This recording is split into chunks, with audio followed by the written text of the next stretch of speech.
Hello and welcome to another edition of How I Fucked Up, a podcast from Copacino Fujikato. I am your host, Executive Creative Director Andrew Gall, in which we speak to marketing leaders across the industry about mistakes they made, lessons they've learned along the way, and any other wisdom or fun facts they wish to impart. I am proud to welcome my guest for today. So this is Michael Miller. He's been an agency luminary for quite a few years at agencies like Organic and Razorfish before moving over to T-Mobile and heading up the creative department there. And then the last few years, he has become a co-founder of his own consultancy. And we'll dig into what exactly that means in terms of agency versus consultancy versus everything in between. It's called Consiglieri, and he started it with another friend of mine named Chris Noble, who I used to work with at Kramer Krasselt. So, Michael Miller, welcome to How I Fucked Up. Thank you for being with us today.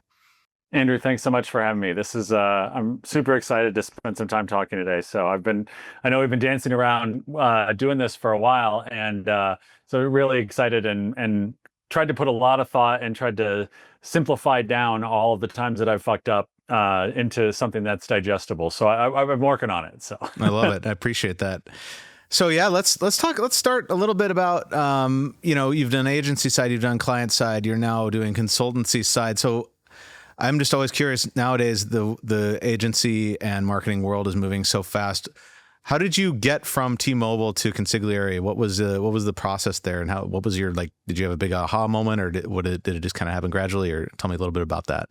I don't know if it was an aha moment or if it was just something that started kind of to occur even on the agency side before that with Razorfish, where the more clients we worked with and the more brands that we were working with, we started to notice a pretty consistent problem that brands were having, in that no matter how many different agencies they hired, how many different groups they were working with, et cetera, they were still having this problem of kind of systemic issues inside of the marketing organization. And then we noticed this firsthand when we were working at T-Mobile, right? Like, the first person that I hired was someone to help me organize all of the shit that T-Mobile was doing, because I was like, does anybody know what's happening, like on every, where all of this money is being spent? And so really focusing on the operational side and thinking about, how the creative work can get better if we're a little bit more organized and have a good idea of what we're actually doing.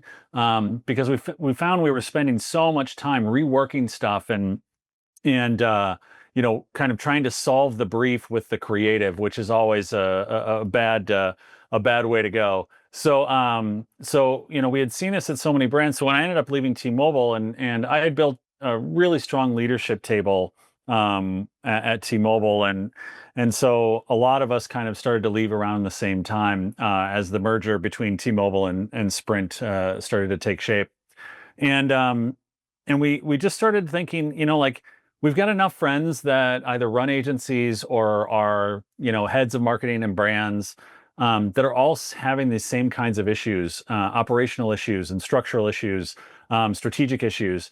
And it really seemed like that there was an opportunity to start something, a consultancy / agency / just group of like the smart people I can find, but try to start something that could really kind of work as a close counsel for marketing executives with people that had been on both sides, right? Like, everyone at Consiglieri has been on either the agency side or have been on the agency side and the brand side. So we've seen kind of this issue happening between on both sides of the fence. So that was really kind of the how Consiglieri started, and the way in which we started to see this problem kind of coming to the surface across a lot of different brands. So it was almost like you started by the call was coming inside the house, so to speak, where it's like you see the systemic difficulties in your own world, and you were able to extrapolate that into a new business model, which is really awesome. Let's talk a little bit about Consiglieri. What kind of clients do you serve right now? How big are you? What do you do on the day-to-day at Consiglieri? Yeah, it's funny, we started off and just with a few of us, the three founders and a couple other folks, and quickly signed on working with Microsoft and then Google And then within I don't know, 6 months to a year, we were working with Adobe and JP Morgan. Like, so I don't know how that happened, to be perfectly honest with you. Like we like all of a sudden, like we had these big clients, big name clients, and obviously, really close colleagues and former coworkers at these different places that were and then agency friends that brought us in to introduce us. So just really focused on kind of the community of people that we had worked with and the networks that we had created, and that's how we were able to start working with a lot of these brands. Right now we're at about, I want to say 40 plus people, and I think for us it was really really surprising to see that kind of growth so quickly, right? We've only been around for almost 3.5, 4 years. But there does seem to be a lot of interest in kind of this approach and this topic of really thinking about the operational efficiency and the inside of the creative organization, inside of the marketing organization. So that's really the kind of the primary area that we focus on is both operational and strategic efficiencies. So how do we really kind of help brands think about their org structure, the process, their operating model. Do I have the right people in place? Do I have the right people doing the right jobs? Are the agencies that I'm working with the right agencies that I should be working with? Are there some new agencies that I should be thinking about? So that's a big part of our business. And then kind of on the other side of that, we found that because our team is well connected and pretty senior folks, that we have a lot of connections with a lot of different people at different places. And we just started, our clients would be like, hey, do you know somebody that does this? And so we were like, yeah, we know like 3 great people that we could introduce you to. So it started off kind of like that, where we were like finding people for our clients. And then all of a sudden they were like, can you hire them instead of us? And like, they can work for us, but like they work for you, like, because we don't have headcount, because every brand is headcount constrained right now. So they're like, can you have you hire them? So we kind of like accidentally backed our way into doing a lot of staffing and managed services, which is making up a large portion of our business as well. And all of that, those two kind of sides of the house are really kind of the backbone of how we got started. And then we built an AI lab a couple of years ago. Really started doing kind of AI consulting. So how the different brands can think about incorporating AI, because obviously that's the topic du jour, but also marketing executives are being told, like, how are you using AI? What's the way in which you're using it? Can you tell us more? So helping different folks to figure out what are the right ways to bring in which tools, and how those tools can help augment my staff, not replace my staff, which we're a big believer of, that just using AI to fire people is the wrong road. Sure, I would agree. So, pardon? I said I would agree. Yeah. So how these organizations can use AI to help gain efficiencies and really streamline some of the processes is a big part of the kind of the operational consulting. But then also our AI lab has been building products, and so we've got a product that we've been working on for about 1.5 years that is now in closed beta, but really excited about it. And it's a social media brand sentiment tool. So it's so we're kind of like working a few different angles, but it's been really great, and we're really excited about not only the success that we've had so far, but what's to come in the next couple of years. Amazing. It's really fascinating to hear about, and I knew some of this from being friends with Chris, but it's really interesting to hear about your career trajectory. And I think what's fascinating to me in my mind, as someone with as a fellow with a creative background, is you've used terms like organizational structure, and you've talked about efficiencies, and it's like, so what's on my mind is like, how did you get to this responsible place of being having a creative background but having a vision for that at T-Mobile? Is it something that was always in you, or did you go from some point of, because I think every creative gets in it to make cool shit at the beginning. At what point did you transition to like, seeing things at a higher level. Can you talk about that a little bit? Yeah, it actually, this is one of the first things that I fucked up in my career. Oh yeah, let's get into that. But yeah, when I was so I started my career in Portland, and was working for a small agency, and kind of worked my way up. I was a production kind of generalist, right? Like I had worked in radio for a long time, studied sound engineering and video production in college, as well as psychology, and like I had a weird mix of stuff.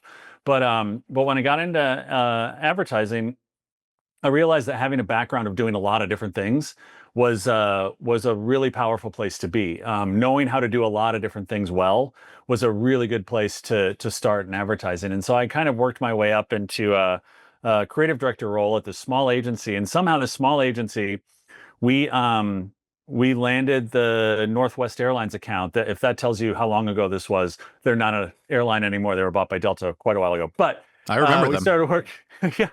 And so we were working with Northwest Airlines, and I would like to take credit for the fact that I think our team, we had built kind of the first modern day airline website that actually allowed you to like book flights online and check your miles and check in online. It was a big deal for this small agency to do something so innovative. But there were a lot of design decisions that happened inside of that process, and we were on a call with the clients, and like it was our, major senior clients and IT, and, probably 30 people on this call were presenting some things. And the IT guys were like, yeah, no, this isn't going to work. Like, we don't have the server space to be able to do this kind of like all this creative. Like, this is all a mess. It's too much load. It's too, and I was like, well, can't you just get more servers? Like, can't you and like immediately, like the boss was like, you are on mute. Get out, like sit over there. Like, and I was like, I don't understand. And so we got off the call. I got called into the boss's office, and he's like, you cannot suggest to a company like Northwest Airlines to go out and buy a bunch of $1 million servers just to satisfy your design needs. And I was like, like there is more to this than just making cool shit. Like there is a business side of this that I do not understand, and I do not want to fuck up like that again. And I don't want to be called out on a call like that again, where like I say something stupid because I'm not paying attention to the actual business side of what we're doing. Because I was a 29-year-old creative director, working with a giant airline, and had no idea kind of the political and inner workings inside of brands, and how important and how how that makes or breaks people's careers inside of organizations. I was just some punk kid in Portland, like trying to come up with weird shit. Yep. Trying to use the internet to make the world a better place. And so I think that was the first time that I really understood there is more to being a creative director than just coming up with cool shit. And I think that has followed me throughout my career, where I always looked at, and I always explain this to new ECDs or new creative directors, that I look at the job as kind of broken up into thirds. Like as a creative leader, a third of your job is really idea creative led. Coming up with great ideas, being able to give feedback, being able to do, the creative side of the job. Then a third of that is really mentoring and bringing people along, and kind of really understanding that the team that works for that you're working with, that's where the great ideas are truly going to come from. That it's always from a group of people. It's never one person. And so that was kind of, I always thought that was the second third of this, is really focusing on management and mentoring and helping folks to eventually take your job. 100%. And then the third part of it is really operational. And it's, how can you be an operator as a creative leader? Meaning you have to be able to manage up. You have to be able to be a client facing representative, an account manager to some extent. I always thought that part of being a creative director was, I always looked for that in folks that we were hiring. I always looked for that in creative directors. Like, do they have the skills, the soft skills and the temperament to be able to sit in these meetings with clients that maybe don't understand what you're doing, and explain it in a calm a way that makes sense to people.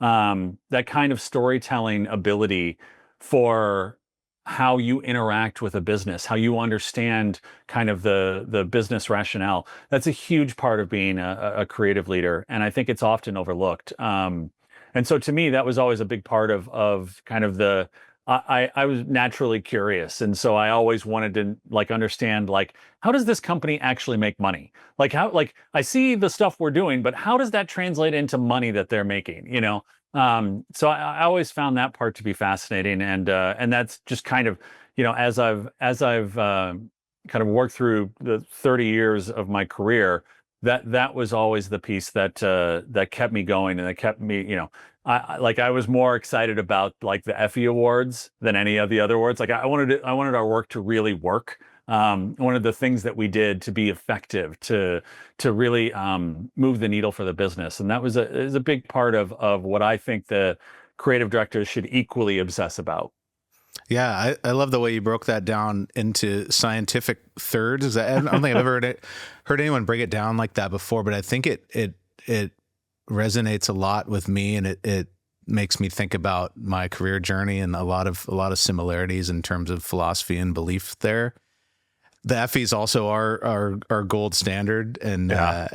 it's funny when you go back to what you were talking about. You were like talking about the servers, and you're just like, I wasn't paying attention, but I don't know how much of it was you not paying attention, how much of it just like you not having the full information, because everyone's like, well, just creatives go do your shit or whatever. Yeah. Give us the ideas. So it's like being able to think beyond that and on a business level back, now it's like there's so few jobs in this industry that if that's table stakes, right? But back in the day, it was more of a unicorn type creative who thought that way.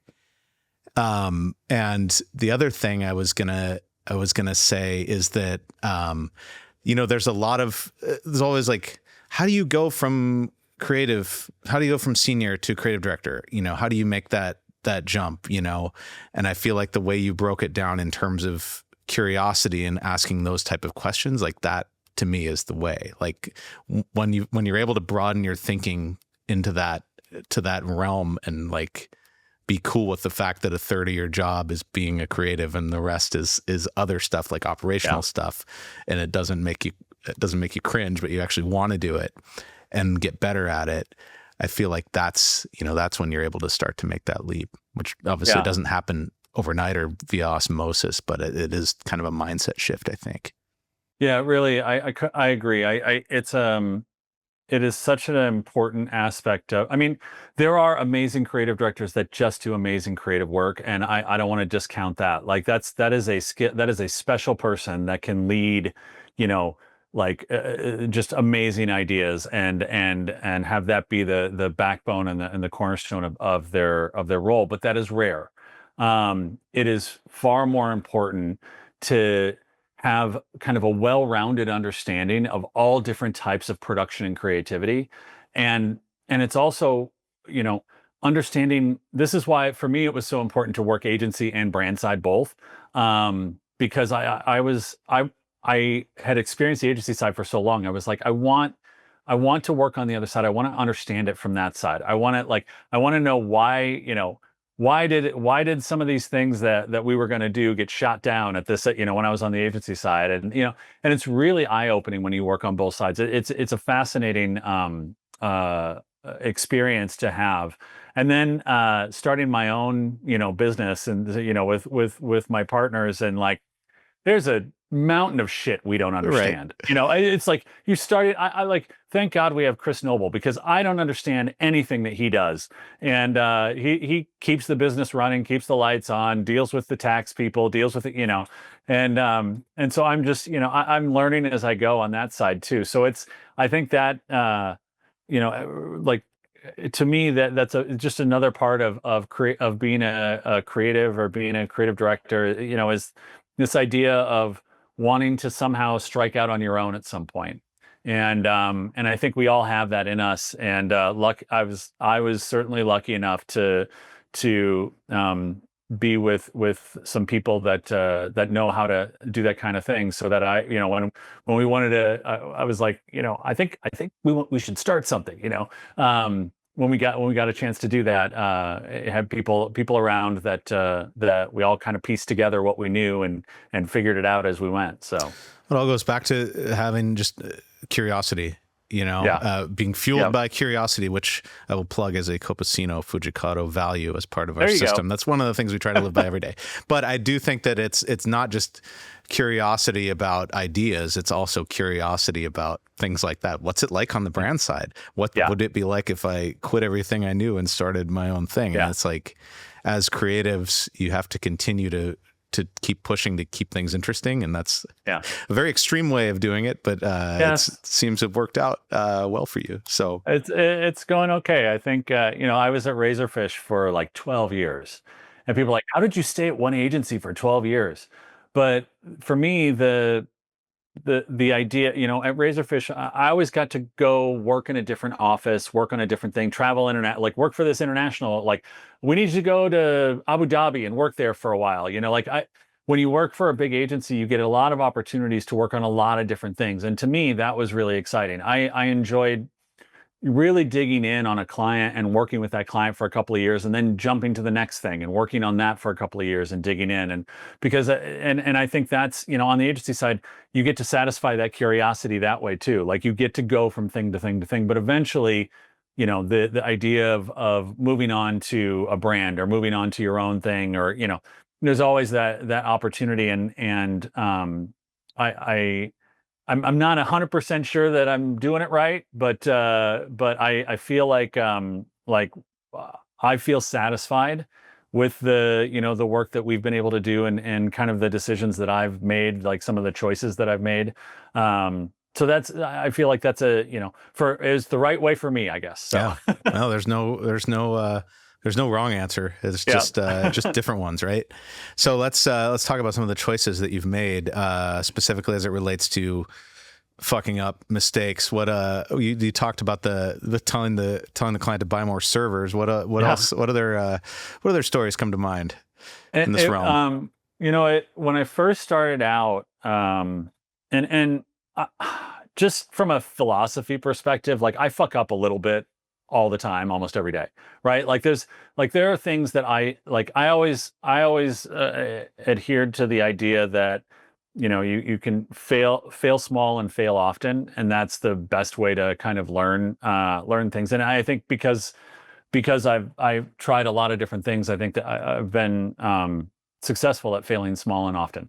But I think when I first started off, when I was promoted at the first agency I worked at, I was promoted to associate creative director. I was really excited, right? Like, as a production guy who did a lot of different things, to then all of a sudden get to be kind of a boss. Like that was a big deal. And so within like a couple of months of being in that job, the ECD pulled me into his office and he's like, so we gotta talk about something. And I was like, okay. And he's like, look, the reason I hired you into this job was because your instincts are real good, and you're usually spot on with the things that you say. And I was like, okay, that's great. And I was like feeling good about myself. And he's like, however, let me ask you, if you brought some work to me and I immediately told you all of the ways that we should make it different and things that we need to fix or change, he's like, how would you feel about that? And I was like, well, I don't know. Like, I guess, if that was all you said, I'd kind of think you were an asshole. He's like, yeah, that's kind of what's going on. I was like, everybody thinks I'm an asshole? And he's like, a little bit. He's like, but he's like, it's good. It's only been 2 months into the job. Like, he said, and this is, I think, obvious for most creatives, but I didn't know this at the time. He's like, look, when you're talking to creatives, start with the thing you like. Start with the thing that you think is good before you start giving feedback about the things that you want to change. He's like, and then always round it back up at the end with, what's the positive coming out of it and where's it going to go? He's like, anytime you review anything, work, copy, a brief, anything, any meeting you're in, he's like, listen, wait to speak, And when you do speak, start with a positive, start with something that you really like or feels good about what you're looking at, and then move into kind of, what you'd love to see change. And as a early, young creative director, I was devastated, right? Because I was like, oh fuck, everybody thinks I'm an asshole. Like that's the worst. And so I made that a point throughout my career, and in every conversation, and like with anybody, I always tried to keep that in mind, that to focus on really what's good, because that always made everybody, like, it just disarms the creative mechanism, because it's creatives have a natural, I think, tendency to feel a little put upon in reviews, right? Because Sure. it's very personal. It's art and science. There's a balance of, there's a little bit of passion that goes into creativity, even if you're designing something for, even if it's just, commercial work for a client. There is passion and there is art to it. And so criticism and feedback always hits a little bit. And so to me, that was kind of the first real fuck up, and it happened early in my career. So luckily, I felt like, okay, this is I'm glad I got that out of the way, because I never wanted to be the kind of creative leader that everybody thought was like, oh, that's that jerk, that always says negative stuff, and. So that was a big deal to me, and really kind of career defining, as far as the way that I approached creativity and the way that I approached kind of the middle third of being a creative leader, of how you manage and mentor and kind of look at work. So I think in a way it's you're lucky that it was brought up in a pretty short time, because I think like, creative personalities, especially creative director personalities, a lot of the time they're just like, well, they're that way, and you were still young enough and knew enough early on. And obviously kudos to your boss at the time for taking the time and having that view of it too. Cause you could easily have the boss that would be like, yeah, good. I'm glad that he's that way, because the work needs to be elevated. And the only way we're going to get there is by being a dick, because there's plenty of people that have that mentality or had that mentality. I don't know if it's the same anymore, but I think that it's, and also as a creative person, like you said, you were really hurt by it personally too. And I think that's meaningful, because it means you have a soul and are not not a sociopath, which is always, which again, with creative people, you never know. I grew up in the Midwest, so I'm a good Midwestern kid at heart, and the idea that I was messing up, or that I was doing something wrong in the way in which I was communicating with people did hurt, right? Like it made me feel bad. Like I was like, I wasn't raised that way, and I don't, that's not the way I want to be. And so I think, to your point, it's I I would much rather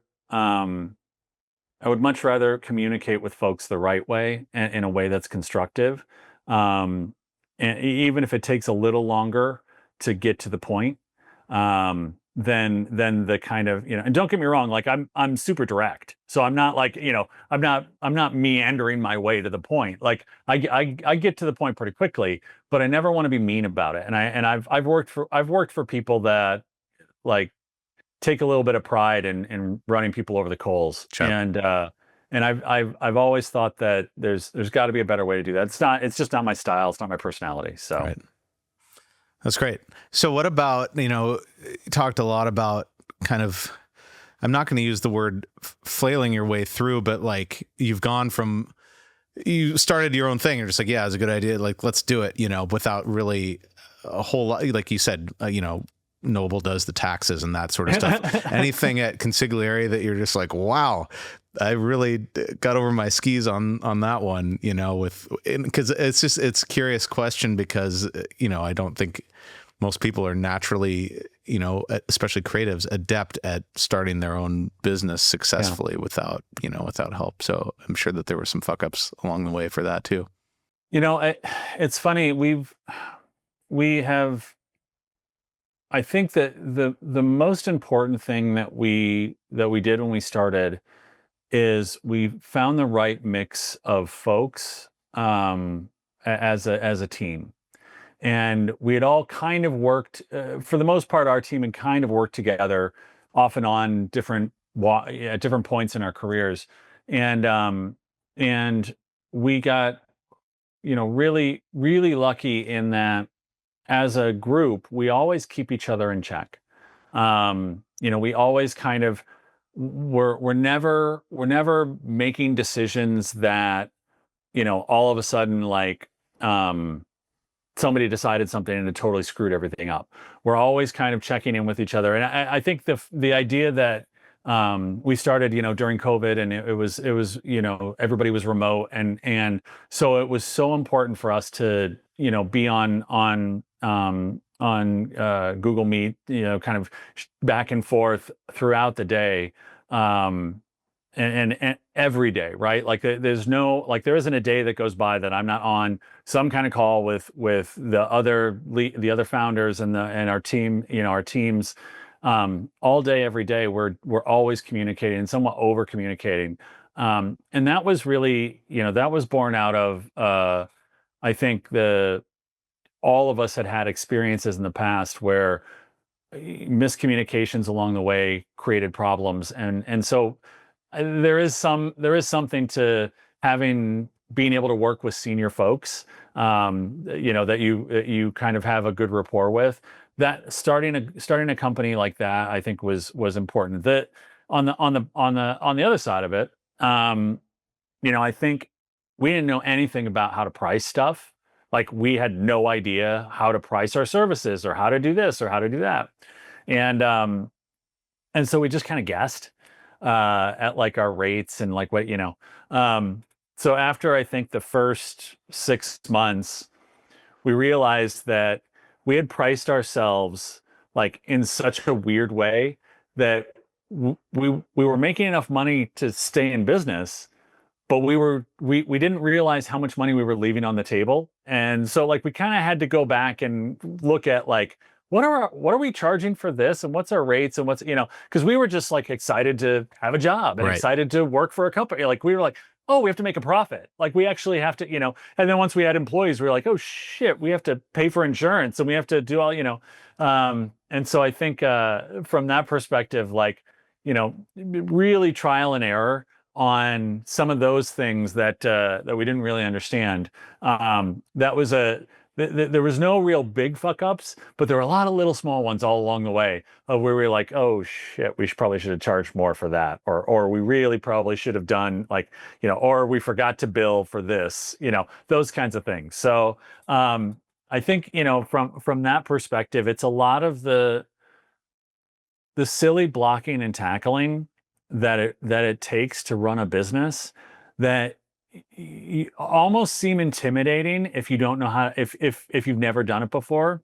Like, that would be the thing that would have stopped me from starting this, 10 years ago, was that I don't know how to do all that little shit. I don't know how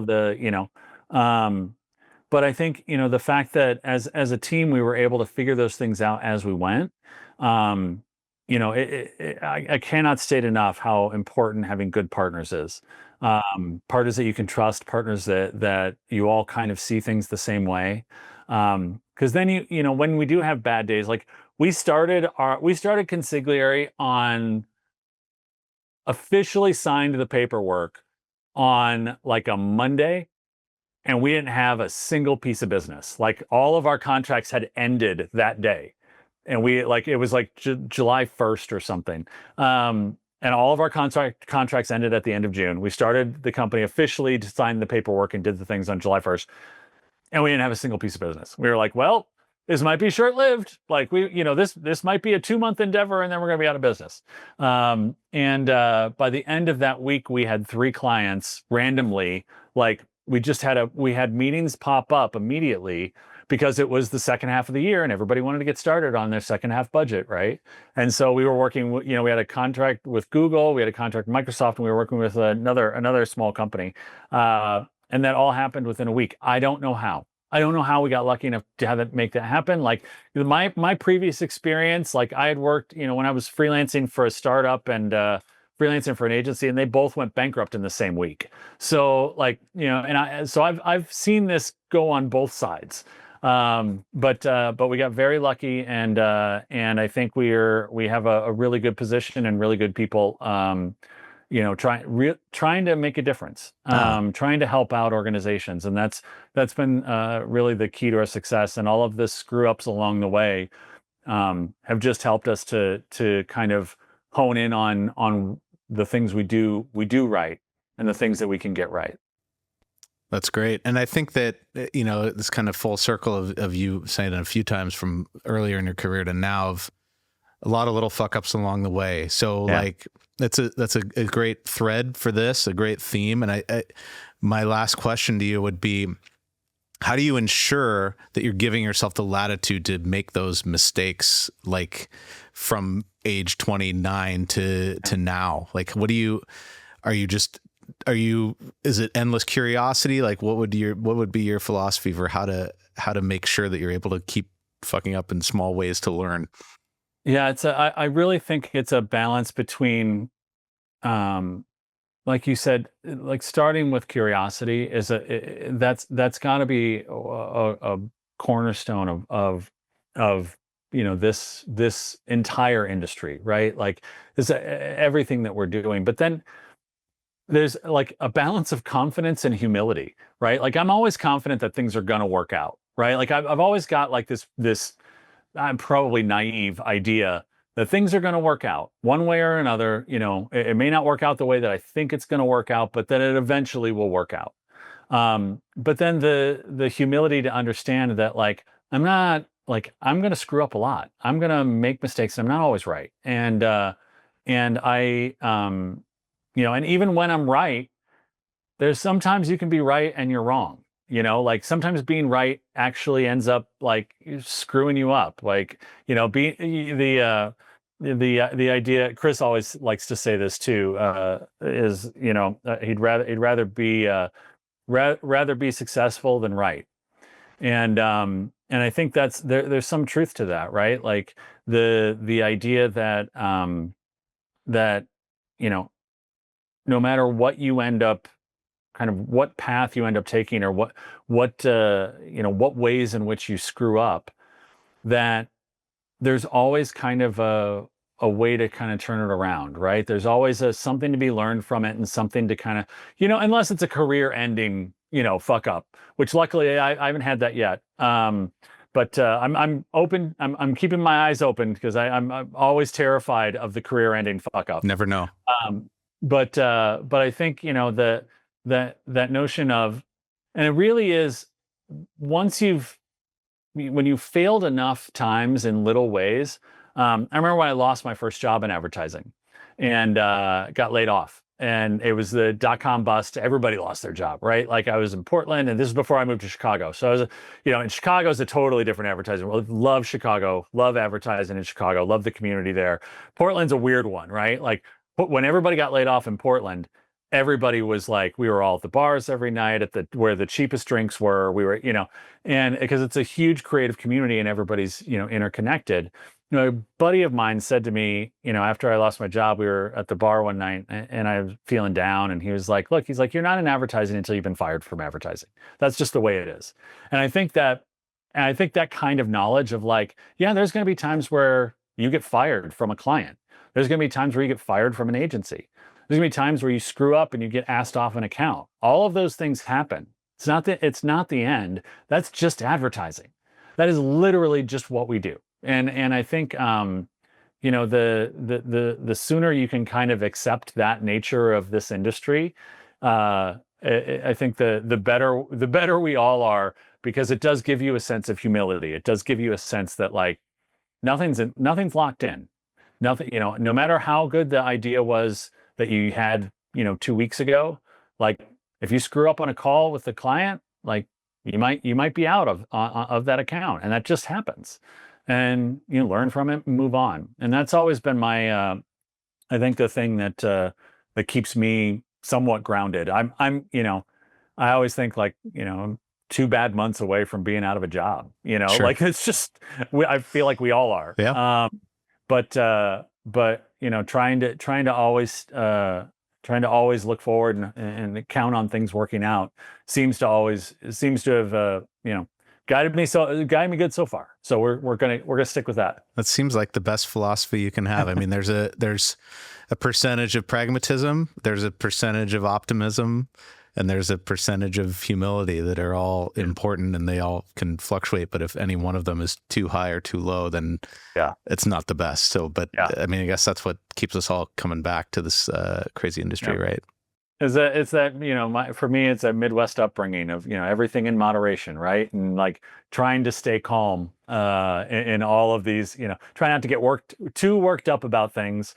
Every time I get worked up about something bad happens. So I just try to keep myself a little bit more even keeled and try to keep everything balanced a little bit. So I don't know, maybe that's just because I'm old. No, that's the best we can all do. Keep it balanced and keep it chill. Well, thanks so much, Miller. This has been really great. Really enjoyed our conversation, and I look forward to seeing what you guys do next. So thanks so much, Andrew. I really appreciate it. This is a really fun podcast, and really excited to be on it today. And it's fun to listen to.